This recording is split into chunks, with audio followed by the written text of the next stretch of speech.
आप सभी का हमारे YouTube चैनल आइडियल देव क्लासेस में स्वागत है। बच्चों, आज हम आपके लिए 8th ग्रेड अभ्यास पुस्तिका के अंतर्गत विषय विज्ञान लेके आए जो कक्षा 8वीं के लिए है।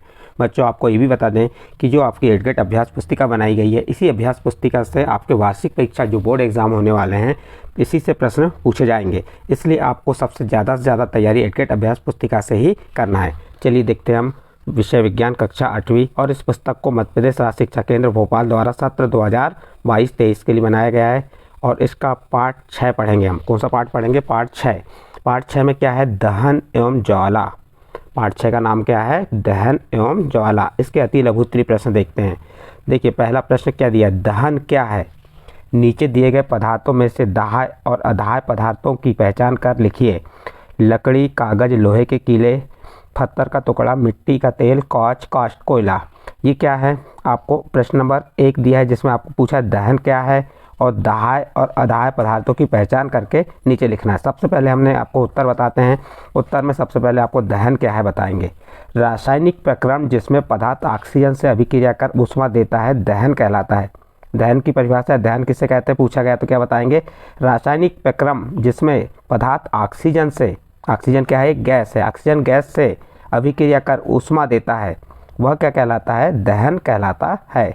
अब इसमें आपको ये पूछा है दाह्य पदार्थ और अदाह्य पदार्थ। तो दाह्य पदार्थ कौन से कहलाएंगे? जैसे कागज़, लकड़ी, मिट्टी का तेल, कोयला, ये क्या है? दाह्य पदार्थ है। और अदाह्य पदार्थ में आ जाएंगे लोहे के कीले और पत्थर, कांच। दाह्य जो जल जाते हैं और जो नहीं जलते वह पदार्थ अदाह्य पदार्थ कहलाते हैं। तो इस प्रकार से आपका प्रश्न नंबर 1 यहाँ पे कंप्लीट होता है। इसके बाद प्रश्न नंबर 2 देखिए। प्रश्न नंबर 2 में क्या दिया है? देखिए, ध्यान दीजिए। प्रश्न नंबर 2 में ऊष्मीमान किसे कहते हैं? ईंधन के ऊष्मीमान को किस मात्रक द्वारा प्रदर्शित किया जाता है? तो इसका उत्तर होगा बच्चों, देखिए इसका उत्तर क्या होगा?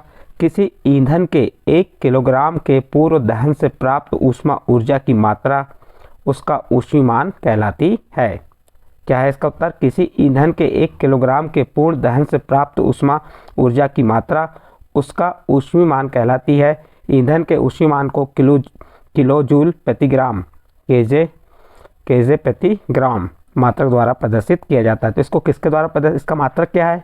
किलो जूल प्रति किलोग्राम द्वारा किसको प्रदर्शित किया जाता है? ऊष्मीमान को प्रदर्शित किया जाता है। इस प्रकार से आपका प्रश्न नंबर 2 यहाँ पे कंप्लीट होता है। इसका प्रश्न नंबर 3 देखिए। ईंधन क्या है? अच्छे ईंधन की विशेषताएं लिखिए। तो देखिए इसका उत्तर क्या है? घरेलू और औद्योगिक उपयोगों से संबंधित ऊष्मा ऊर्जा के प्रमुख स्रोत लकड़ी, काष्ठ, कोयला, पेट्रोल, मिट्टी का तेल आदि पदार्थ क्या कहलाते हैं? ईंधन कहलाते हैं। ईंधन क्या है? तो आप इसका उत्तर क्या बता सकते हैं?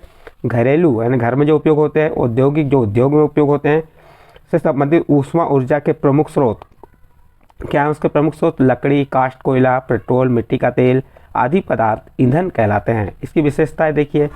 विशेषता, पहली विशेषता, अच्छा ईंधन वह है जो सहजता से उपलब्ध हो जाता है। दूसरा, यह सस्ता होता है और वायु में समान दर से सुगमतापूर्वक जलता है। और तीसरा क्या कह रहा है इसमें? यह अधिक मात्रा में ऊष्मा उत्पन्न करता है। तो इस प्रकार से आपका प्रश्न क्रमांक 3 का यहाँ उत्तर कंप्लीट होता है। नेक्स्ट प्रश्न नंबर 4 देखते हैं। प्रश्न नंबर 4 में क्या कहा है? विद्युत उपकरण एवं पेट्रोल जैसे ज्वलनशील पदार्थों में लगी आग में कार्बन डाइऑक्साइड सबसे अच्छा अग्निशामक है, स्पष्ट कीजिए। प्रश्नों को ध्यान से समझिए, पढ़िए पहले, फिर उसका उत्तर लिखिए। प्रश्न क्या कह रहा है? विद्युत उपकरण एवं पेट्रोल जैसे ज्वलनशील पदार्थों में लगी आग में कार्बन डाइऑक्साइड सबसे अच्छा अग्निशामक है, स्पष्ट कीजिए। चलिए देखते हैं इसका उत्तर क्या बताया है। इसका उत्तर है विद्युत उपकरण और पेट्रोल जैसे ज्वलनशील पदार्थों में लगी आग के लिए कार्बन डाइऑक्साइड जिसे CO2 कहते हैं सबसे अच्छा अग्निशामक है, क्योंकि ऑक्सीजन से भारी होने के कारण कार्बन डाइऑक्साइड आग को एक कंबल की तरह लपेट लेती है। इससे ईंधन और ऑक्सीजन के बीच संपर्क टूट जाता है, अतः आग पर नियंत्रण हो जाता है। कार्बन डाइऑक्साइड सामान्यतः विद्युत उपकरणों को कोई हानि नहीं पहुंचाती है। तो इस प्रकार से प्रश्न नंबर 4 का उत्तर कंप्लीट हुआ। इसके बाद प्रश्न नंबर 5 देखते हैं। प्रश्न नंबर 5 में क्या कहा है? लघु उत्तरीय प्रश्न है। प्रश्न नंबर 5, ईंधन के रूप में लकड़ी का उपयोग करना हानिकारक क्यों होता है? कारण लिखिए। प्रश्न क्या कह रहा है? ईंधन के रूप में लकड़ी का उपयोग करना हानिकारक क्यों होता है? कारण लिखिए। चलिए इसका उत्तर देखते हैं हम। इसका उत्तर क्या है? हमारे देश में बहुत से ग्रामीण क्षेत्रों में ईंधन के रूप में लकड़ी का उपयोग हो रहा है, क्योंकि यह आसानी से उपलब्ध है और सस्ती है। परंतु लकड़ी को जलाने से बड़ी मात्रा में क्या निकलता है, धुआं उत्पन्न होता है, जो मनुष्यों के लिए हानिकारक है और श्वसन में कष्ट उत्पन्न करता है। श्वसन यानी हमें श्वास लेने में कठिनाइयों का सामना करना पड़ता है। साथ ही वृक्षों में हमें बहुत सी उपयोगी वस्तुएं उपलब्ध कराते हैं, जो ईंधन के रूप में लकड़ी का उपयोग करने पर हमें प्राप्त नहीं हो पाती। इसके अतिरिक्त वृक्षों की कटाई उन्मूलन का कारण बनती है, जो पर्यावरण के लिए हानिप्रद है। तो इस प्रकार से आपका जो प्रश्न कौन सा था, प्रश्न नंबर 5 कंप्लीट होता है। इसके बाद प्रश्न नंबर 6 देखते हैं। प्रश्न नंबर 6 में क्या कहा है, ध्यान दीजिए। तीव्र दहन, स्वतः दहन तथा विस्फोटक से आप क्या समझते हैं, उदाहरण सहित स्पष्ट कीजिए। सबसे पहले आप इसका उदाहरण उत्तर देखते हैं हम। सबसे पहले हम किसे समझेंगे, तीव्र दहन को।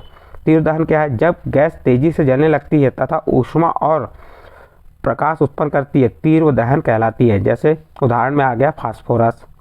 फिर स्वतः दहन, इस प्रकार का दहन जिसमें पदार्थ बिना किसी प्रत्यक्ष कारण से अचानक लपटों के साथ जल उठता है, स्वतः दहन कहलाता है। नेक्स्ट अगला प्रश्न है, अगला क्या है, विस्फोटक।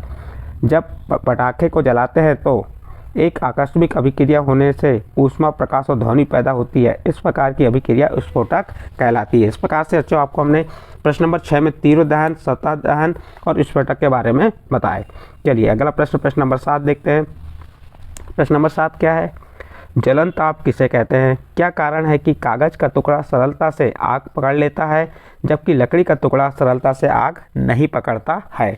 तो सबसे पहले तो हम आपको जलन ताप क्या है उसके बारे में बता देते हैं, फिर उसका कारण बताएंगे कि कागज़ का टुकड़ा सरलता से आग क्यों पकड़ लेता है और लकड़ी का टुकड़ा सरलता से आग नहीं पकड़ता। चलिए, ये क्या है, आधा ज है, इसको आधा ज पढ़ लीजिए। यहाँ पे जब मिटे जैसा लग रहा है, ये क्या है, जलन।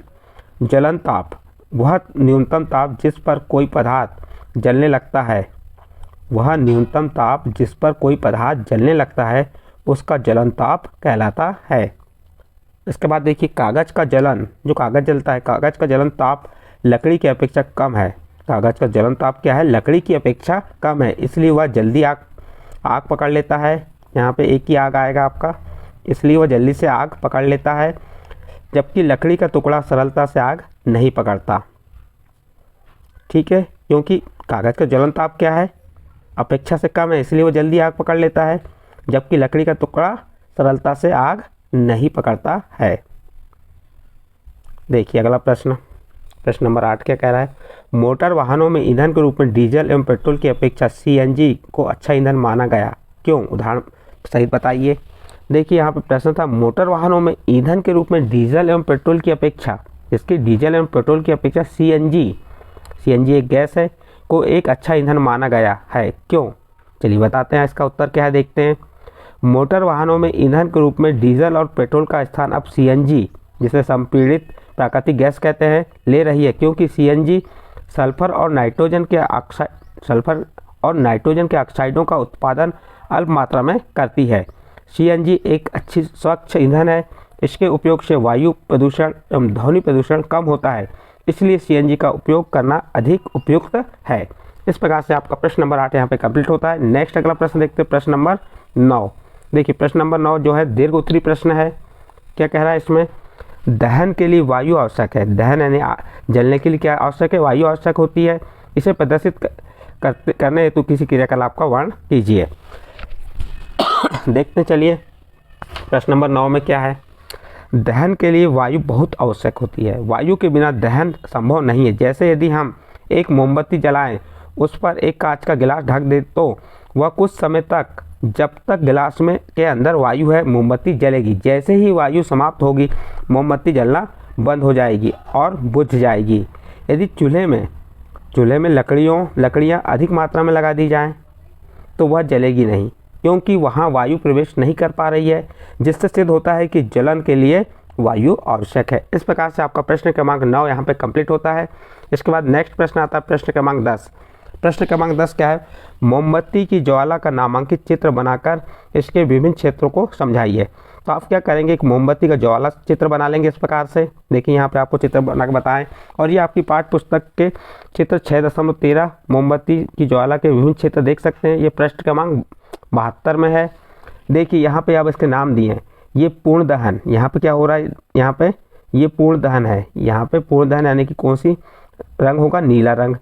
पूर्ण दहन का बाह्य क्षेत्र है। सबसे गर्म भाग ये वाला यहाँ पे आ जाएगा। ये वाला भाग क्या है, सबसे गर्म है। यहाँ ये वाला भाग सबसे कम है, कम गर्म है, और सबसे कम गर्म भाग यहाँ का होगा। और ये क्या हो गई आपकी, ये जो बनी ये मोमबत्ती है। ये क्या है आपकी, मोमबत्ती। अब देखिए यहाँ पे आंशिक दहन वाला भाग यहाँ पे आ जाएगा, जिसका कलर कैसा होगा, पीला, जिसे मध्य भाग भी कहते हैं। फिर इसके बाद नीचे वाला बिना जली मोमबत्ती का सबसे आंतरिक क्षेत्र जैसा कैसा होता है, काला होता है। तो इस प्रकार से बच्चों आप इसका चित्र बना सकते हैं। अब इसने प्रश्न में और कहा है इसके विभिन्न क्षेत्रों को समझाने को, तो ये विभिन्न क्षेत्र कौन से हैं इन्हें समझा देंगे। जैसे क्या आ जाएगा, बिना जली मोमबत्ती सबसे आंतरिक क्षेत्र है, जिसका कलर कैसा होगा, काला। फिर आंशिक दहन वाला मध्य भाग पीला, फिर पूर्ण दहन बाह्य क्षेत्र नीला। तो इनके विभिन्न क्षेत्रों को हमने यहाँ बता दिए, जो नीचे लिख देना है। देखिए यहाँ पे बिना जली मोमबत्ती सबसे आंतरिक क्षेत्र होता है, जिस कैसा कलर होता है, काला। आंशिक दहन वाला मध्य भाग पीला, और पूर्ण दहन का बाह्य क्षेत्र कैसा होता है, नीला होता है। इस प्रकार से प्रश्न नंबर 10। और ये पार्ट कौन सा था, पार्ट 6। पार्ट 6 का नाम क्या है हमारे, बताइए। ये आ गया आपका दहन और ज्वाला, यहाँ पे समाप्त होता है। ये पार्ट आपकी मेन एग्ज़ाम 2022-23 वार्षिक परीक्षा के लिए बहुत महत्वपूर्ण प्रश्न है, इसलिए आपको अधिक से अधिक तैयारी एडगेट अभ्यास पुस्तिका से ही करना है। यदि बच्चों हमारे द्वारा आपको पार्ट 6 दहन और ज्वाला समझाया गया, ये पार्ट यदि समझ आया है तो आप हमारे चैनल आइडियल देव क्लासेस सब्सक्राइब कीजिए, लाइक कीजिए एवं अन्य ग्रुप में शेयर जरूर कीजिए।